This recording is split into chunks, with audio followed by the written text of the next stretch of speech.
नमस्कार मंडळी, कसे आहेत? सोपी रेसिपीमध्ये तुम्हा सर्वांचं खूप खूप मनापासून स्वागत आहे. आज आपण टरबूजाच्या ज्या साली असतात ना, त्यापासून अतिशय मस्त अशी रेसिपी बनवली आहे. तर आज आपण टरबूजाच्या सालींपासून कँडी बनवली आहे. तर दिसायला तर खूपच मस्त दिसत आहे. अगदी कलरफुल ही कँडी झाली आहे. तर तुम्हीसुद्धा एक वेळेस अशी ही कँडी नक्की बनवून पहा.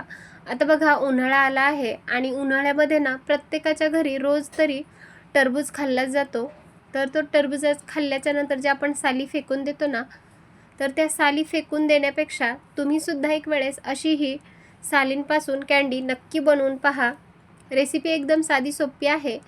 व्हिडिओ शेवटपर्यंत नक्की बघा आणि व्हिडिओ जर आवडला असेल ना, तर माझ्या चॅनलला प्लीज सबस्क्राईब करा, लाईक करा, सोबतच बेल आयकॉनवर क्लिक करा. चला तर मग रेसिपीला सुरुवात करूया. आता इथे बघा, आपण टरबूज खाल्ल्याच्या नंतर ज्या साली असतात ना, त्या साली घेतल्या आहेत. तर अशा प्रकारच्या आपण या साली घेतल्या. आता यावरची आपल्याला जी ही ग्रीन कलरची साल आहे ना, ती पूर्णपणे काढून घ्यायची आहे. तर तुम्हाला मी दाखवते, एका ह्याची मी साल काढून दाखवणार आहे. तर असा हा जो वरचा ग्रीन भाग आहे ना, तो पूर्णपणे आपल्याला काढून टाकायचा आहे. तर एक दोन ह्याचं मी काढून दाखवणार आहे.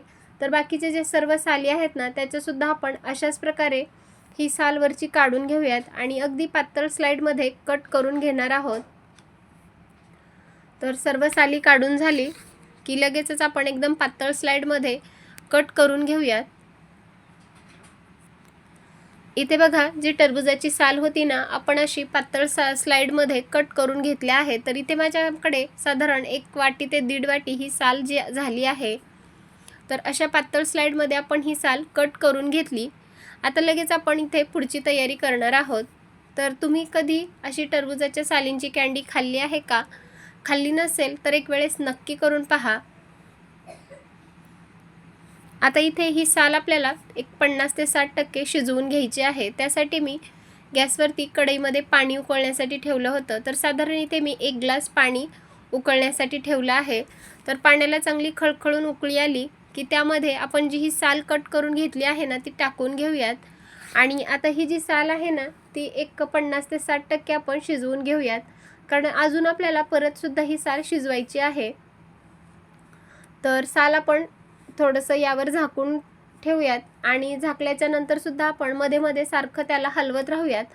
कारण आपल्याला फक्त एक 50 ते 60%च ही साल शिजवायची आहे. झाकण काढून घेतलं तर बघा, ही जी साल आहे ना, तर पूर्वी कशी होती आणि आता कशी एकदम छान अशी मस्त ही शिजली आहे. आता यापेक्षा सुद्धा आपल्याला जास्त वेळ शिजवायचं नाही. ही जी साल आहे ती आपण एका चाळणीमध्ये काढून घेऊयात. कारण जे एक्स्ट्राचं पाणी आहे ना, ते पूर्णपणे आपल्याला निथळून घ्यायचं आहे. तर इथे मी चाळणी घेतली आणि त्यावर ही पूर्ण साल काढून घेणार आहे. तर साल काढून घेतली की जे एक्स्ट्राचं पाणी आहे ते पूर्णपणे निथळून घेतलं. आणि आता लगेच आपण पुढची तयारी करूयात. तर परत मी गॅसवरती कढई ठेवली आणि त्याच कढईमध्ये आपण आता 1 वाटी साखर टाकणार आहोत. आता ज्या वाटीने आपण साखर घेतली होती ना, त्याच वाटीने आपल्याला 1 वाटी पाणी घ्यायचं आहे. आता इथे आपल्याला अजिबात पाक बनवायचा नाही. 1 तारेचा किंवा 2 तारेचा असा आपल्याला पाक काही करायचा नाही. फक्त जी आपण साखर पाण्यामध्ये टाकली आहे ना, ती पूर्णपणे आपल्याला विरघळवून घ्यायची आहे. तर तुम्ही इथे साखरेऐवजी गुळाची सुद्धा कँडी बनवू शकता, पण इथे मी साखर वापरून ही कँडी बनवणार आहे. आता बघा, गॅसची फ्लेम आपण हाय ठेवली आणि साखर पूर्णपणे जी आहे ती पाण्यामध्ये विरघळवून घेतली. आता ही साखर पूर्णपणे विरघळली आहे. तर जी साल होती ना, आपण निपटण्यासाठी ठेवली होती, ती साल आता परत या साखरेच्या पाण्यामध्ये टाकून घेऊयात. आता हे साखरेचं पाणी आपल्याला पूर्ण या सालीमध्ये चांगलं आटवून घ्यायचं आहे. तर सुरुवातीलाच आपल्याला थोडंसं कमीच पाणी टाकायचं आहे. फक्त जे साखरेचा गोडवा आहे ना, ते या सालीमध्ये उतरवण्यासाठी एक 5 ते 7 मिनिट आपण परत ही साल शिजवून घेऊयात. तर आता तुम्ही बघू शकता, हळूहळू जे सालीतील पाणी आहे ना, ते पूर्णपणे थोडंसं कमी झालेलं आहे. तर अगदी थोडंसं यामध्ये पाणी आहे. तर अजून 1-2 मिनिट थोडंसं आपण चांगलं हलवत राहूयात. तुम्ही जर अशी ही टरबूजाच्या सालींची कँडी खाल्ली नसेल ना, तर एक वेळेस नक्की करून पहा आणि केल्याच्या नंतर मला सुद्धा कमेंटमध्ये सांगा ही कँडी कशी झाली होती ती. आता बघा पाणी पूर्णपणे आटलेलं आहे. तर ही जी साल आहे ना ती आपण एका दुसऱ्या प्लेटमध्ये काढून घेऊयात. आता मी गॅस बंद केला आणि ही साल आपण एका मोठ्या परातीमध्ये काढून घेऊयात. कारण ही जी साल आहे ना ती आपण पूर्णपणे थंड करून घेणार आहेत. आता थोडंसं पसरवून ठेवलं आणि फॅन खाली ठेवूयात. तर पूर्णपणे साल आपण पसरवून घेतली आणि आता ही साल आपल्याला थंड झाल्यावर अजून पुढची तयारी करायची आहे. तर बघा इथे साल जी आहे ती पूर्णपणे थंड झाली आहे आणि 2 भागामध्ये मी डिवाइड केली. तर कारण यामध्ये आपण थोडासा फूड कलर वापरणार आहेत. तर इथे मी ऑरेंज रंग वापरला आहे आणि दुसरा जो भाग आहे ना त्यामध्ये आपण ग्रीन कलर मिक्स करणार आहेत. तर इथे मी या सालीवर जो ऑरेंज रंग आहे तो चांगल्या प्रकारे मिक्स करून घेणार आहे. आता कलर जे आहेत ना ते तुम्ही तुमच्या आवडीनुसार यामध्ये मिक्स करू शकता. तुम्हाला जर 2 रंगाची कँडी बनवायची असेल किंवा 3 रंगाची जरी बनवायची असेल ना तर तुम्ही तसं सुद्धा करू शकता. इथे मी ऑरेंज कलर पूर्णपणे मिक्स करून घेतला आहे आणि दुसऱ्या ह्याच्यामध्ये सुद्धा ग्रीन कलर अशाच प्रकारे मिक्स करून घेणार आहे. आता हे मिक्स करून झालं की एका दुसऱ्या मोठ्या परातीमध्ये आपण हे सुकवण्यासाठी ठेवूयात. तर एक मोठी परात घेतली आणि व्हिडिओत दाखवल्याप्रमाणे ही जी कँडी आहे ना ती आपण अशी पसरवून घेऊयात. तर इथे तुम्ही बघू शकता मी जी ग्रीन कलर आणि ऑरेंज कलरची जी कँडी आहे ना ती पूर्णपणे या मोठ्या परातीमध्ये पसरवून घेतली आणि आता ही आपण उन्हामध्ये वाळवून घेणार आहेत. कारण आपल्याला स्टोअर करून ठेवायची जर असेल ना तर थोडंसं याला ऊन द्यायचं आहे. तर ही जी साल आहे ती आपण उन्हामध्ये ठेवूयात. आता उन्हात वाळवल्याच्या नंतर मी तुम्हाला दाखवते. बघा उन्हात वाळवल्याच्या नंतर ही कँडी किती मस्त अशी तयार झाली आहे. तर थोडी ही जास्त आपण सुकवून घेतली.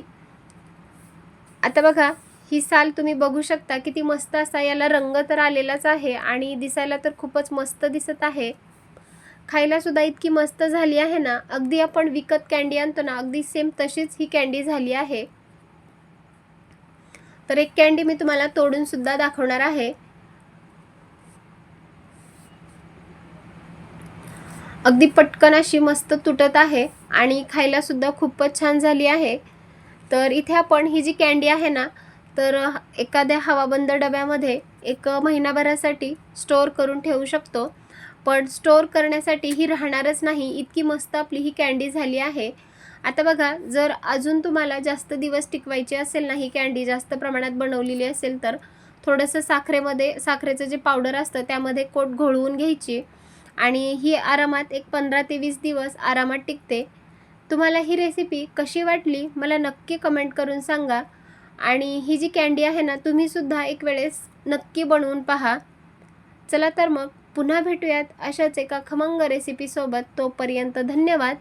आणि पुन्हा एकदा सर्वांना एक निवेदन आहे.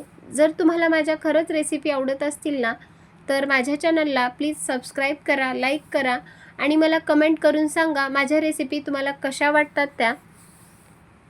आणि तुम्ही सुद्धा एक वेळेस अशी ही टरबूजाच्या सालींची कँडी नक्की बनवून पहा. लहान मुलेच काय घरातील मोठी जी माणसं आहेत ना ते सुद्धा अगदी आवडीने खातील आणि कोणाला कळणार सुद्धा नाही की ही जी कँडी आहे ना ती आपण टरबूजापासून बनवली आहे.